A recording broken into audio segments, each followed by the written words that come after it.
Hello, ನಮಸ್ಕಾರ. ಇವತ್ತಿನ ಸೆಷನಲ್ಲಿ ನಾವು ಈಕ್ವಿವೆಲೆನ್ಸ್ ರಿಲೇಷನ್ ಬಗ್ಗೆ ಸ್ಟಡಿ ಮಾಡೋಣ. In the last class we discussed 3 types of relations: reflexive relation, symmetric relation ಮತ್ತು ಟ್ರಾನ್ಸಿಟಿವ್ ರಿಲೇಷನ್. ಸೊ ಇವಾಗ ಈಕ್ವಿವೆಲೆನ್ಸ್ ರಿಲೇಷನ್ ಅಂದರೆ ಏನು ಅಂತ ನೋಡಿ. Very simple. ಯಾವ ರಿಲೇಷನ್ನು ಮೂರುದಾಗಿರುತ್ತೆ ಅಂದರೆ ರಿಫ್ಲೆಕ್ಸಿವ್, ಸಿಮೆಟ್ರಿಕ್, ಟ್ರಾನ್ಸಿಟಿವ್, ಈ ಮೂರು ರಿಲೇಷನ್ ಟೈಪ್ ಆಗಿದ್ರೆ ಅದನ್ನು ನಾವು ಈಕ್ವಿವೆಲೆನ್ಸ್ ರಿಲೇಷನ್ ಅಂತ ಕರಿತೇವೆ. ಅದಕ್ಕೆ a relation R in a set A is said to be an equivalence relation if R is reflexive, R is symmetric and R is transitive. So ಯಾವೆಲ್ಲ ರಿಲೇಷನ್ನು ರಿಫ್ಲೆಕ್ಸಿವ್, ಸಿಮೆಟ್ರಿಕ್ ಮತ್ತು transitive ಆಗಿರುತ್ತೆ ಆ ರಿಲೇಷನ್ ಅನ್ನು ನಾವು ಈಕ್ವಿವ್ಯಾಲೆನ್ಸ್ ರಿಲೇಷನ್ ಅಂತ ಕರಿತೇವೆ. So ಒಂದು ಎಕ್ಸಾಂಪಲ್ ನೋಡೋಣ ಇಲ್ಲಿ. Verify that the relation R in the set A is equal to 1 2 3 given by R ಅನ್ನ ಅವರೇ ಇಲ್ಲಿ ಸೆಟ್ ಬಿಲ್ಡರ್ ಅಲ್ಲಿ ಇದು ರೋಸ್ಟರ್ ಅಲ್ಲಿ ಕೊಟ್ಟಿದ್ದಾರೆ. ಸೊ ಆರ್ಡರ್ಡ್ ಪೇರ್ಸ್ ಅಲ್ಲಿ ಕೊಟ್ಟಿದ್ದಾರೆ. You have to just verify whether it is reflexive, symmetric and transitive ಅಂತ. ನೋಡಿ, ಇಲ್ಲಿ ನೋಡಿದ್ರೆ ಗೊತ್ತಾಗುತ್ತೆ ಏನಲ್ಲಿ ಏನಿದೆ 1 2 3 ಇದೆ. ರಿಫ್ಲೆಕ್ಸಿವ್ಗೆ 1 1 ಇರಬೇಕು, 2 2 ಇರಬೇಕು, 3 3 ಇರಬೇಕು. ಸೊ ಕ್ಲಿಯರ್ ಆಗಿ ಇಲ್ಲಿ 2 2 ಮತ್ತು 3 3 ಇಲ್ವೇ ಇಲ್ಲ. So R is not a reflexive. ಅದೇ ತರ ನೋಡಿ 1 2 2 1 2 3 3 2. ಸೊ ರಿವರ್ಸ್ ಮಾಡಿದಾಗ ಆರ್ಡರ್ಡ್ ಪೇರ್ಸ್ ಇದೆ. So it is symmetric. ಟ್ರಾನ್ಸಿಟಿವ್ಗೆ ನೋಡಿ 2 3 3 2 2 2 ಇರಬೇಕಾಗಿತ್ತು, ಇಲ್ಲ. So it is not transitive. So ಅದಕ್ಕೆ here R is only symmetric but not reflexive and not transitive. Hence it is not an equivalence relation. Okay. So ಇದ್ರ ಬಗ್ಗೆ ಇನ್ನೂ important examples ಅನ್ನು ನೋಡೋಣ ಇಲ್ಲಿ. Show that the relation R in the set Z of integers given by R is equal to set of ordered pairs A comma B such that 2 divides A minus B. ಈ ತರ ಒಂದು relation ಅನ್ನು ಅವರು define ಮಾಡಿದ್ದಾರೆ. ನಮಗೆ ಇದನ್ನ ಈಕ್ವಿವೆಲೆನ್ಸ್ relation ಅಂತ ಪ್ರೂವ್ ಮಾಡಬೇಕಾಗಿದೆ. Okay. So okay, here Z means set of integers that we all know: 0 plus or minus 1 plus or minus 2 plus or minus 3, so on. And R is given as set of ordered pairs A comma B such that 2 divides A minus B. Now we have to verify whether it reflexive or not. ಇವಾಗ ನೋಡಿ, we know that for all A belongs to Z, ಯಾವುದೇ integer ಅನ್ನು ತೆಗೆದುಕೊಂಡಾಗ integer minus the same integer gives you 0 and 0 is divisible by 2. That means 2 divides 0. Nodi, A minus A is what? 0. 2 minus 2 0, 3 minus 3 0. So 0 is divisible by 2 means 2 divides this A minus A. A ಅನ್ನೋದು ಯಾವುದೇ integer. If you take any integer, this is going to true. Okay. So ಅದನ್ನ ನಾವು ಹೇಗೆ ಬರೆಯೋದು ಅಂತಂದ್ರೆ A minus A is 0 means A minus A is divisible by 2. That means 2 divides A minus A. ಹಾಗಿದ್ದಾಗ ನಾವು ಅದನ್ನ ಹೇಗೆ ಬರೀಬೇಕಂತಂದ್ರೆ the ordered pair A comma A belongs to R. ಇದರ ಅರ್ಥ A minus A is divisible by 2 ಅಂತ. According to given condition A comma B belongs to R ಇದ್ರೆ ಅದನ್ನ ಹೇಗೆ ಓದ್ತೀವಿ? 2 divides A minus B ಅಂತ. ಸೊ ಇಲ್ಲಿ ಸಹಿತ 2 divides A minus A ಆಗಿರೋದ್ರಿಂದ that implies A comma A belongs to R for all A belongs to Z. So R is reflexive ಅಂತ ನೀವು ಬರಿಬೇಕಾಗುತ್ತೆ. Okay. So go on making your own notes. Next, now we have to prove that R is symmetric or not. So consider, you have to consider one ordered pair yourself. Suppose consider that A comma B belongs to R. ಇದರ ಅರ್ಥ according to the definition of R, ಯಾವುದೇ ಒಂದು ordered peer R ಅಲ್ಲಿ ಇದ್ರೆ ಅದೇನು ಹೇಳುತ್ತೆ? 2 divides this minus this, 2 divides A minus B. So ನೀವು symmetry ಅಂತ ಪ್ರೂವ್ ಮಾಡುವಾಗ ಒಂದು ಆರ್ಡರ್ಡ್ ಪೇರ್ ಅನ್ನ ನೀವೇ ತಗೊಳ್ಬೇಕಾಗುತ್ತೆ. So consider a, b belongs to r. ಆಮೇಲೆ according to the definition of r ಇದನ್ನ ಏನಂತ ಬರೀಬಹುದು, 2 divides a minus b. ನೋಡಿ 2 divides a minus b ಅಂದಾಗ 2 also divides b minus a. ಯಾಕಂದ್ರೆ 4 minus 2 ಅಂದ್ರೆ 2 ಬರುತ್ತೆ, 2 minus 4 ಅಂದ್ರೆ minus 2 ಬರುತ್ತೆ. So 2 divides 2 as well as minus 2. So ಅದಕ್ಕೆ ನಾವು ಇದನ್ನ ಹೀಗೆ ಬರಿತೀವಿ, 2 divides a minus b ಇದ್ರೆ 2 can also divide b minus a. That means b, a belongs to r ಅಂತ ನಾವು ಬರಿಬಹುದು. ಯಾಕಂದ್ರೆ 2 divides b minus a ಅಂದಾಗ b, a also belongs to r for all integers a, b belongs to z.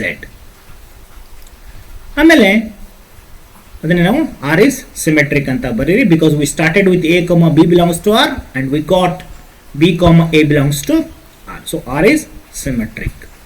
ಈಗ ಟ್ರಾನ್ಸಿಟಿವ್ಗೆ ನಾವೇ ಎರಡು ordered pairs ಅನ್ನ select ಮಾಡ್ಕೊಳ್ಬೇಕಾಗುತ್ತೆ. Okay, so consider 2 ordered pairs a, b belongs to r and b, c belongs to r. ಇದರ ಅರ್ಥ a minus b ಮತ್ತು b minus c they are divisible by 2.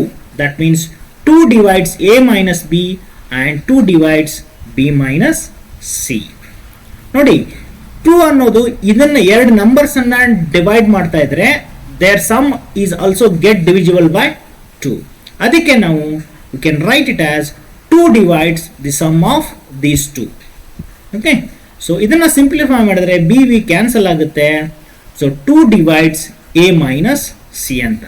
So if 2 divides a minus c, then we can write that the ordered pair a, c belongs to r.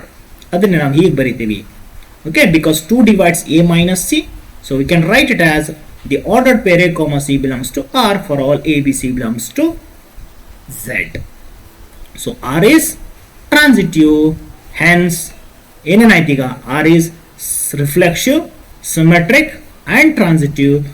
Therefore the given relation r is an equivalence relation ಅಂತ ನಾವು ಕೊನೆಗೆ final ಆಗಿ ಈ ತರ conclusion ಅನ್ನ ಬರೀತೀವಿ. Okay, so let's have another example. Okay, show that the relation r in the set a equal to set of all x belongs to z such that x is from 0 to 12 ಅಂತ ಹೇಳ್ತಾರೆ, x is an integer ಅಂತ ಹೇಳ್ತಾರೆ, and given by r ಅಂದ್ರೆ ಏನು ಕೊಟ್ಟಿದ್ದಾರೆ, set of ordered pairs a, b such that the modulus of a minus b is multiple of 4 is an equivalence relation ಅಂತ ಪ್ರೂವ್ ಮಾಡಬೇಕಾಗಿದೆ. Okay, so in the last example what we had, a minus b is divisible by 2 ಅಂತ ಇತ್ತು, ಇಲ್ಲಿ mod of a minus b is multiple of 4 ಅಂತ ಇದೆ. Okay, so from given a ಅಂದ್ರೆ ಏನು ಕೊಟ್ಟಿದ್ದಾರೆ, ಈ ತರ ಒಂದು ಸೆಟ್ ಬಿಲ್ಡರ್ ಅಲ್ಲಿ ಕೊಟ್ಟಿದ್ದಾರೆ. ನಾವು ಅದನ್ನ ರೋಸ್ಟರ್ ಅಲ್ಲಿ ಬರೆದ್ರೆ ಏನಾಗುತ್ತೆ, set of integers from 0 to 12 ಅಂತಂದ್ರೆ 0 1 2 3 4 ಅಪ್ ಟು 12 ಅಂತ ಬರುತ್ತೆ. ಮತ್ತೆ r ಅಂದ್ರೆ ಏನು ಕೊಟ್ಟಿದ್ದಾರೆ, r is given as set of ordered pairs a, b such that mod of a minus b is multiple of 4 ಅಂತ ಕೊಟ್ಟಿದ್ದಾರೆ. Now we have to verify whether it is reflexive or not. ಹಿಂದೆ ಮಾಡಿದ ಹಾಗೇನೆ ನೋಡಿ, for ರಿಫ್ಲೆಕ್ಸಿವಿಟಿ a minus a ಏನಾಗುತ್ತೆ ನೋಡೋಣ. Okay, ನಮ್ಗೆ ಏನು ಪ್ರೂವ್ ಮಾಡಬೇಕು, a, a belongs to r ಅಂತ ಪ್ರೂವ್ ಮಾಡಬೇಕು. ಸೊ a, a ಅಂದ್ರೆ a minus mod of a minus a. So mod of a minus a ಅನ್ನೋದು ಏನಂತ. Okay, so we know that for all a belongs to a, ಏನಲ್ಲಿರ್ತಕ್ಕಂಥ ಯಾವುದೇ ಒಂದು element ತಗೊಂಡ್ರೆ there difference a minus a is 0, mod of a minus a is 0, which is multiple of 4, because now 0 ಅನ್ನ 4 into 0 ಆಗಿ ಬರಿಬಹುದು.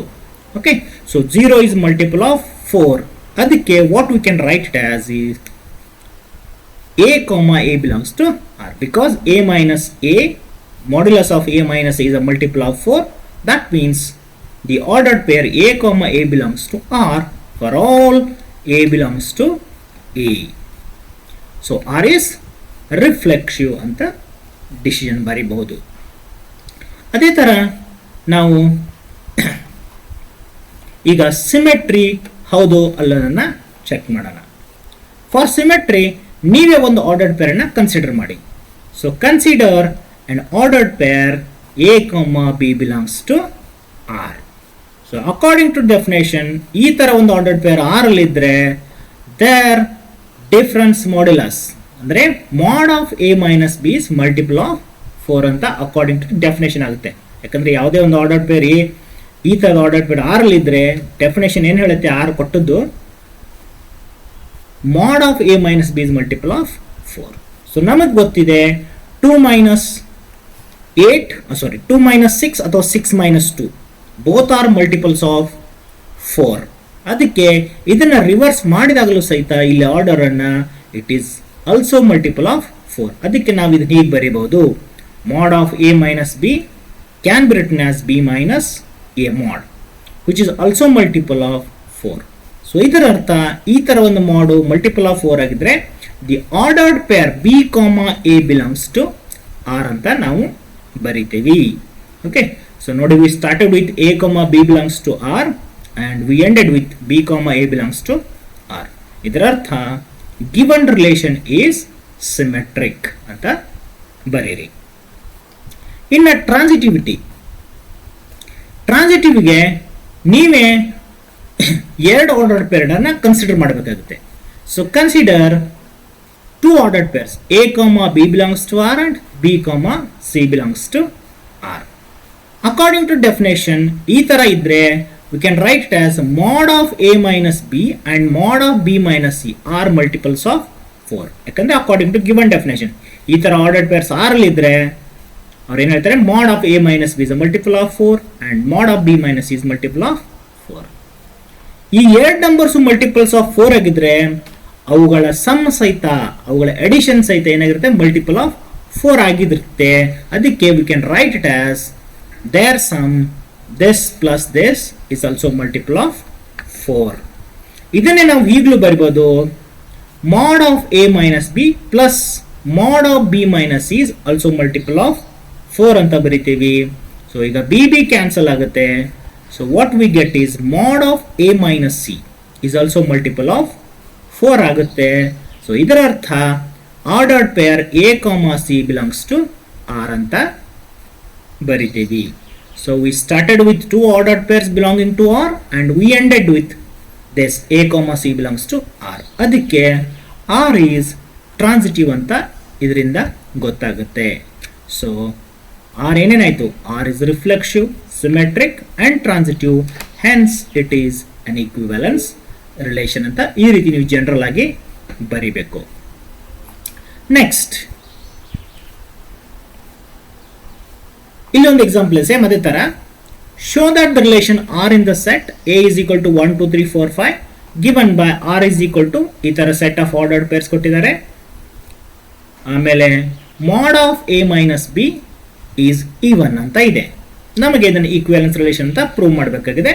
Same ಅದೇ ತರ ಇವನ್ ಅಂದ್ರೆ multiple of 2 ಅನ್ಬೋದು, ಇಲ್ಲಾಂದ್ರೆ ಡಿವಿಜಿಬಲ್ ಬೈ 2 ಅಂತಾನೆ ಹೇಳ್ಬೋದು. Okay, so for reflexive V know that ಏನು, mod of A minus A, mod of A minus A is 0 which is an even number. Okay, because it is divisible by 2. ಅದಕ್ಕೆ ನಾವೇನು ಬರಿಬೋದು, ordered pair A, A belongs to R ಅಂತ ಬರಿಬಹುದು. Okay, so ಇದರ ಅರ್ಥ A, A belongs to R ಅಂತಂದ್ರೆ A minus A is divisible by 2 ಅಥವಾ is even ಅಂತ. Okay, so clearly A minus A is 0 which is an even number ಅಂತ consider ಮಾಡ್ತೇವೆ. So A, A belongs to R for all A belongs to A. Therefore R is reflexive ಅಂತ clear ಆಗಿ ಬರೀರಿ. ಅದೇ ತರ ಸಿಮೆಟ್ರಿಕ್ಗೆ, so consider one ordered pair, ನೀವೇ ಒಂದು ಕನ್ಸಿಡರ್ ಮಾಡಿ. For symmetric consider an ordered pair A, B belongs to R. Okay, so definition ಕೊಟ್ಟಿರೋ ಡೆಫಿನೇಷನ್ ಅಪ್ಲೈ ಮಾಡಿ. A, B belongs to R ಇದ್ರೆ mod of A minus B is an even number ಅಂತ ಅದು ಹೇಳುತ್ತೆ, ಕೊಟ್ಟ relation ಹೇಳುತ್ತೆ. Okay, ಈ ತರ ಆರ್ಡರ್ ಪೇರ್ R ಇದ್ರೆ mod of a minus b is an even number ಅಂತ. So a minus b is even ಆಗಿದ್ರೆ ಆರ್ಡರ್ ಚೇಂಜ್ ಮಾಡಿದಾಗಲೂ ಸಹಿತ it remains as a even. So ಅದಕ್ಕೆ ನಾವು ಈ ತರ ಬರಿತೀವಿ, mod of a minus b can be written as mod of b minus a is also an even number. So ಇದರ ಅರ್ಥ mod of b minus a even number ಆಗಿದ್ರೆ that implies the ordered pair b comma a belongs to R for all a comma b belongs to a. So therefore R is symmetric relation. Okay, so ಅದೇ ತರ last one, that is transitivity check ಮಾಡಬೇಕು. For transitivity ನೀವೇ ಎರಡು ordered pair ಅನ್ನ consider ಮಾಡಬೇಕಾಗುತ್ತೆ. So consider a comma b belongs to R and b comma c belongs to R.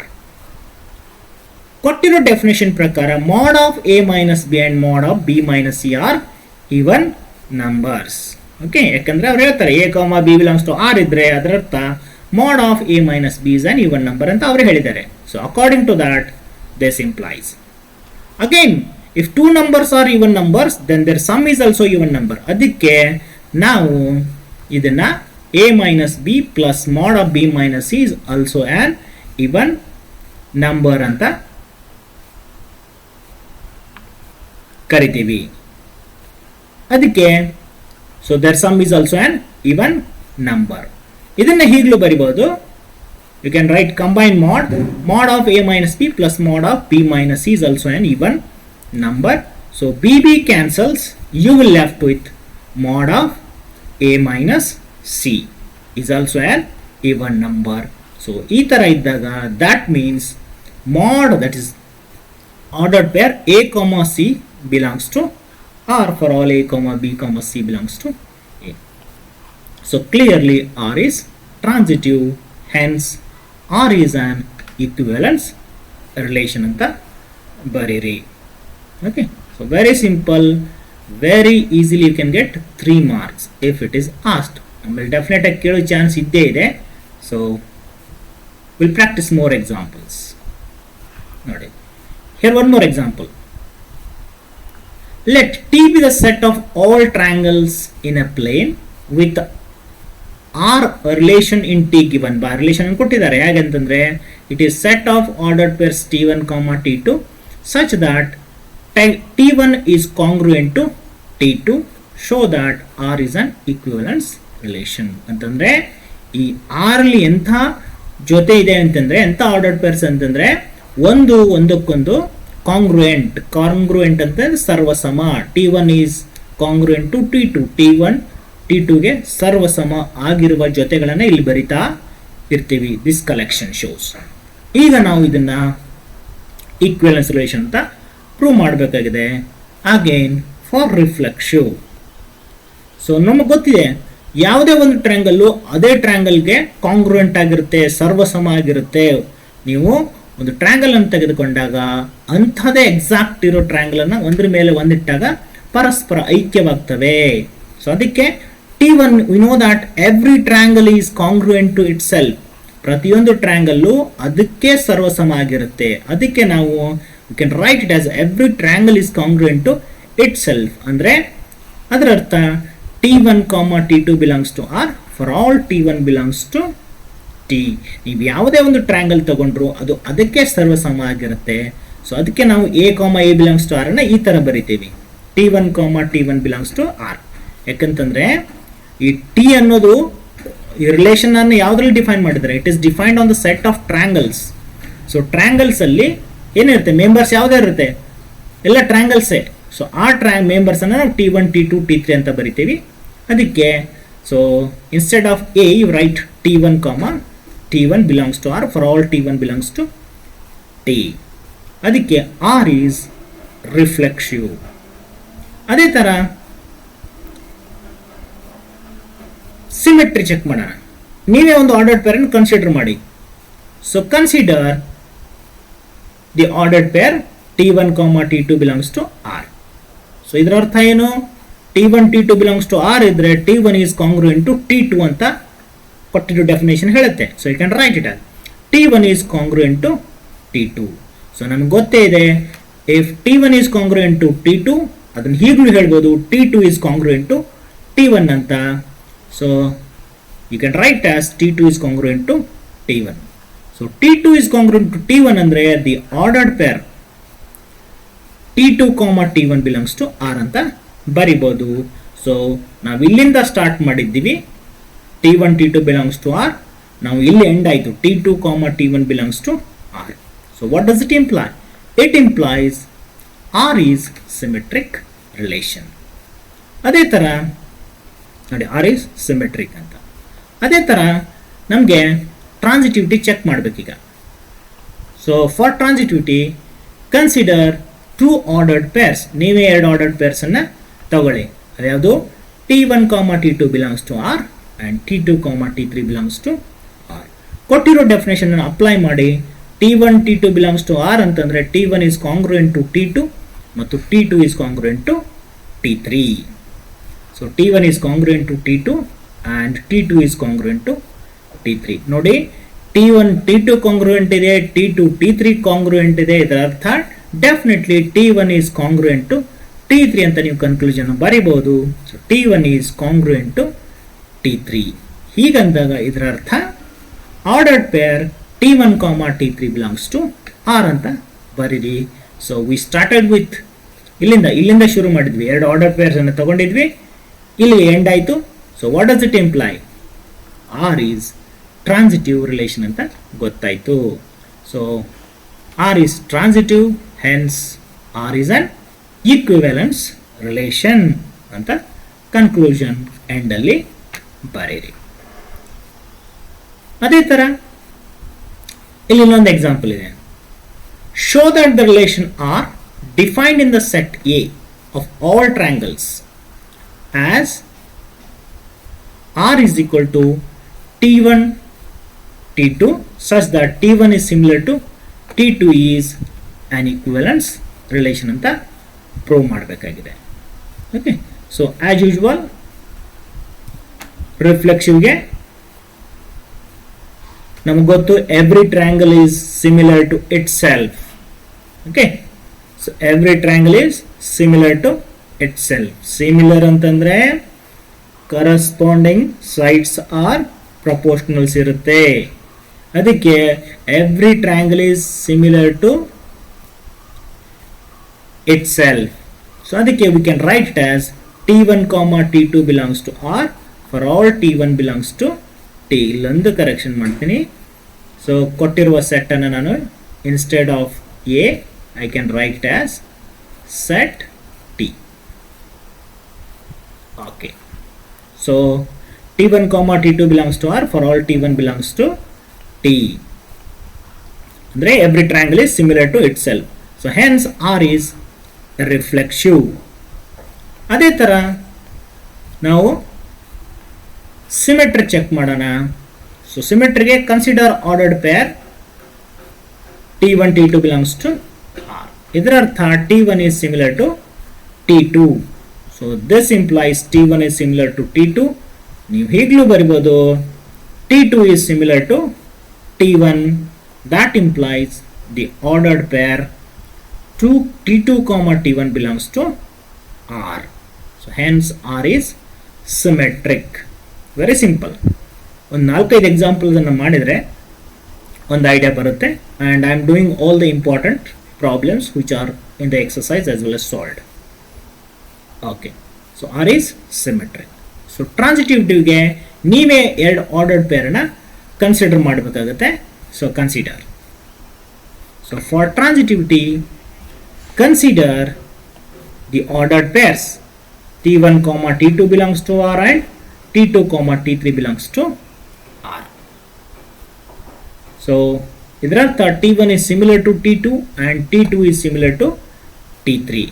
So T1 T2 ಗೆ similar, T2 T3 ಗೆ similar ಆಗಿದ್ರೆ definite ಆಗಿ T1 is similar to T3 ಆಗಿರುತ್ತೆ. So you can write it as T1 is similar to T3. ಹಾಗಿದ್ದಾಗ the ordered pair T1, T3 belongs to R. Okay, so clearly R is transitive ಆಯಿತು. Hence it is an equivalence relation. So R is an equivalence relation ಅಂತ ಬರಿಬೋದು. Okay, let's have one more example. Let L be the set of all lines in xy plane and R be the relation in L defined as R is equal to L1, L2 such that L1 is parallel to L2 ಅಂತ ಇದೆ. R is an equivalence relation ಅಂತ ನಿಮಗೆ prove ಮಾಡಬೇಕಾಗಿರೋದು. So for reflexivity, so we know that every line is parallel to itself. Okay, so every line is parallel to itself. ಇದರ ಅರ್ಥ L1 is parallel to L1, L2 is parallel to L2, L3 is parallel to L3. ಅದಕ್ಕೆ ನಾವು ಹೀಗೆ ಬರಿಬೋದು, the ordered pair L1, L1 belongs to R for all L1 belongs to L. ಅಂದ್ರೆ L1 parallel to L1 ಅಂತ. So ನೀವು L2 ತಗೊಂಡ್ರು L2 is parallel to L2 ಆಗಿರುತ್ತೆ. ಅದಕ್ಕೆ you can write it as L1, L1 belongs to R for all L1 belongs to L. Hence R is reflexive. ಅದೇ ತರ ಸಿಮೆಟ್ರಿಯನ್ನ check ಮಾಡೋಣ. For symmetric consider ordered pair. ನೀವೇ ಒಂದು ordered pair ಅನ್ನು consider ಮಾಡಿ. Consider that L1, L2 belongs to R. ಇದರ ಅರ್ಥ L1 is parallel to L2 ಅನ್ನೋದು ಡೆಫಿನೇಷನ್ ಹೇಳುತ್ತೆ, ಕೊಟ್ಟ ಡೆಫಿನೇಷನ್ ಪ್ರಕಾರ. So L1 is parallel to L2. ನಮಗೆ ಗೊತ್ತಿದೆ, if L1 is parallel to L2 we can also say it as L2 is parallel to L1. So ಇದನ್ನ ಹೀಗೆ ಬರೀರಿ, L2 is parallel to L1. ಇದರ ಅರ್ಥ ಏನಾಗಿರುತ್ತೆ, ಈ ತರ L2 ಪ್ಯಾರಲಲ್ L1 ಆಗಿದ್ರೆ L2, L1 belongs to R for all L1, L2 belongs to T. Sorry, ಇಲ್ಲಿ L ಅಂತ ಬರ್ಕೊಳ್ಳಿ. Set of all lines. Okay, so R is symmetric. So transitivity check ಮಾಡೋಣ. ಸೊ ನೀವೇ ಟೂ ಆರ್ಡರ್ಡ್ ಪೇರ್ಸ್ ಅನ್ನ consider ಮಾಡಿ. So consider L1, L2 belongs to R and L2, L3 belongs to R. So according to given definition ಏನಾಗುತ್ತೆ, L1 is parallel to L2 and L2 is parallel to L3 ಅಂತ ಆಗುತ್ತೆ. ಇದರ ಅರ್ಥ definite ಆಗಿ ನಾವು conclude ಮಾಡ್ಬೋದು, L1 is parallel to L3. So ಹೀಗಿದ್ದಾಗ if you can write it as the ordered pair L1, L3 belongs to R for all L1, L2, L3 belongs to L. ಇಲ್ಲಿ ಸಹಿತ you can write it as L. Okay, so ಏನಾಯ್ತು ಇವಾಗ, R is transitive, hence R is an equivalence relation. So ಈ ರೀತಿ ನಾವು ಈಕ್ವಿವೆಲೆನ್ಸ್ relation ಮೇಲೆ examples ಅನ್ನ ನೋಡಬಹುದು. ಅದೇ ತರ ಇಲ್ಲೊಂದು ಎಕ್ಸಾಂಪಲ್ ನೋಡಿ.